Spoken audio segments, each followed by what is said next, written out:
что бы он хотел вам сказать, но никогда не скажет.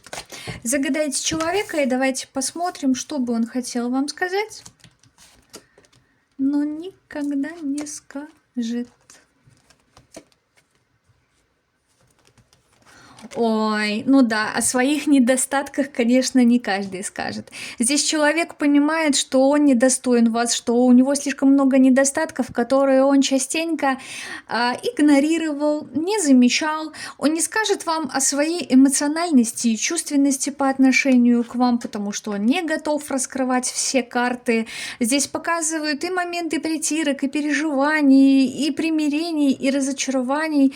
Человеку не хватает вас, он не может вас забыть, ему больно, сложно, можно сказать даже, что его тянет такой момент легкой созависимости, но об этом он вам не расскажет.